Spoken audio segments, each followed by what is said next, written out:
آگے ایک عنوان ہے منتظر رہے، یہ ایک عنوان ہے منتظر رہے،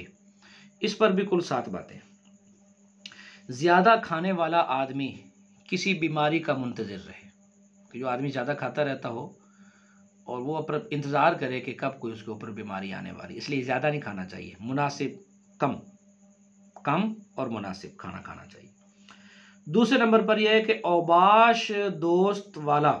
بربادی کا منتظر رہے، جس کے دوست اوباش قسم کے لوگ ہوں، بدماش قسم کے، آوارہ قسم کے لوگ اس کے دوست ہوں، وہ آدمی بربادی کا منتظر رہے، انتظار کرے کہ کب آتی ہے بربادی۔ تیسرے نمبر پر چغل خوری کرنے والا وہ ذلت کا منتظر رہے، وہ ذلیل ہو جاتا ہے۔ جو آدمی دوسروں کی چغل خوری کرتا ہے، چغلی کرتا ہے، وہ اس کے اوپر ذلت آ جاتی ہے بعد میں، تو وہ انتظار کرے کہ وہ آنی کب ہے۔ چوتھے نمبر پر ہے کہ خسر اور ساس، خسر بھی کہتے ہیں اس کو لفظ اور سسر بھی ہوتا ہے لفظ، تو خسر اور ساس سے برابر برتاؤ کرنے والا اپنے داماد کا منتظر رہے۔ جو آدمی اپنے ساس اور سسر سے اچھا برتاؤ کرتا ہے، کیونکہ وہ اس کے سسر اور ساس ہیں اور یہ ان کا داماد ہے، ٹھیک ہے جی، تو جب یہ داماد ہو کر اپنے سسر اور ساس کا ادب و احترام کرتا ہے تو سمجھ لو کہ اس کو بھی اسی طرح کی ادب و احترام کا داماد اپنی بیٹی کے لیے ملنے والا ہے، وہ اس کا انتظار کرے کہ اچھا داماد کب آتا ہے، تو یہ بہت بڑی بات ہے۔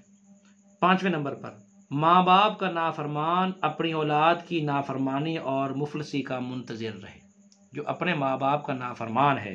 وہ انتظار کرے کہ اس کی اولاد اس کے لیے کب نافرمانی اختیار کرے گی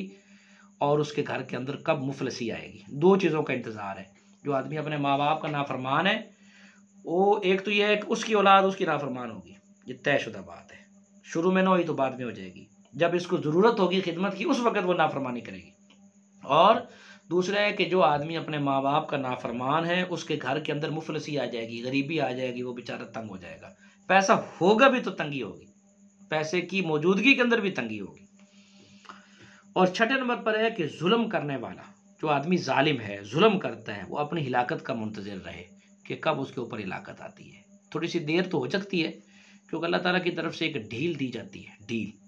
تو ڈھیل کا مطلب یہ نہیں ہوتا کہ بس جو کچھ مرضی کرتے جاؤ پھر دیکھی جائے گی، نہیں، پھر ڈھیل جب آتی ہے، جب ڈھیل ختم ہوتی ہے اور پھر کام خراب ہوتا ہے نا جی، تو پھر وہ بڑا برا، اس کے بڑے برے اثرات پڑتے ہیں۔ 7ویں نمبر پر یہ ہے کہ پڑوسی کو تکلیف پہنچانے والا وہ اللہ تعالیٰ کے قہر اور عذاب کا منتظر رہے۔ جو آدمی اپنے پڑوسی کو تکلیف پہنچاتا ہے، پڑوسی کے بارے میں بڑی احادیث وارد ہوئی ہے،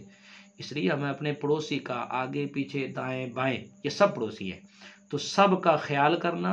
اور ان کی ہر مشکل کو دیکھنا اور ہر ان کی کڑوی کسیلی باتوں کو برداشت کرنا اور ہنس کر ٹالنا،